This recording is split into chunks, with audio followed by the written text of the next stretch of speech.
തെളിച്ചമേകാൻ പൊൻപുലർക്കാലം വെളിച്ചമാകുമ്പോ നുറുങ്ങുവെട്ടം പക്ഷിപരാഗം തെളിച്ചു കാട്ടുമ്പോ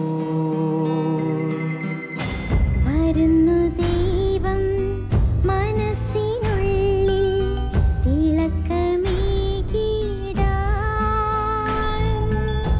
തരുന്നു ധ്യാന പ്രകാശമാർക്കും വിളക്ക് വയ്ക്കുമ്പോൾ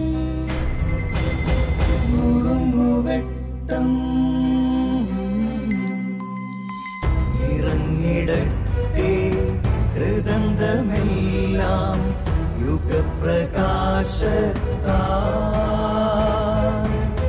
മറഞ്ഞിടട്ടെ മനാന്ധകാരം യുഗപ്രസാദത്താൽ നുറുങ്ങുവെട്ടം.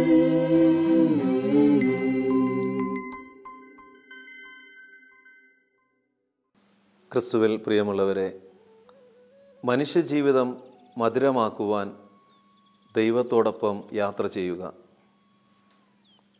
ഇത് പറയുമ്പോൾ ഇസ്രായേൽ ജനത്തിൻ്റെ ജീവിതവും അവർ അനുഭവിച്ച മന്നയുടെ അനുഭവമാണ്. ദൈവം സ്വർഗത്തിൽ നിന്ന് അവർക്ക് മന്ന കൊടുത്തപ്പോൾ അവർ ദൈവത്തോടൊപ്പം യാത്ര ചെയ്ത് ദൈവമാണ് ഈ മന്ന നൽകുന്നതെന്നുള്ള ചിന്തയോടെ അത് സ്വീകരിച്ചു കഴിഞ്ഞപ്പോൾ അവർക്ക് മന്ന മധുരമുള്ളതായി തോന്നി. അവർ ഭക്ഷിക്കുമ്പോഴൊക്കെ അതിൻ്റെ മാധുര്യം അനുഭവിച്ചിരുന്നു. എന്നാൽ തങ്ങളുടെ ഹൃദയം കഠിനമാക്കിക്കൊണ്ട് അവർ ദൈവത്തിൽ നിന്ന് അകലുവാൻ തുടങ്ങിയപ്പോൾ, ദൈവത്തെ മറന്ന് ജീവിക്കുന്ന അവസ്ഥകളിൽ അവർ എത്തിച്ചേർന്നപ്പോൾ അവർ മന്ന ഭക്ഷിച്ചിട്ട് പറയുന്നൊരു വാക്യമുണ്ട്, ഈ വിലകെട്ട അപ്പം തിന്ന് ഞങ്ങൾ മടുത്തു. ഇതുപോലെയാണ് പലപ്പോഴും മനുഷ്യജീവിതവും. ദൈവം സ്വർഗത്തിൽ നിന്ന് നമുക്ക് നൽകിയ മന്നയാണ് ഈ ഭൂമിയിലെ മനുഷ്യജീവിതം. അത് ദൈവത്തോടൊപ്പം ചേർത്ത് വെച്ച് നമ്മൾ ധ്യാനിക്കുമ്പോൾ, ജീവിക്കുമ്പോൾ അതിൻ്റെ മാധുര്യം നമുക്ക് അനുഭവിക്കാനായിട്ട് സാധിക്കും.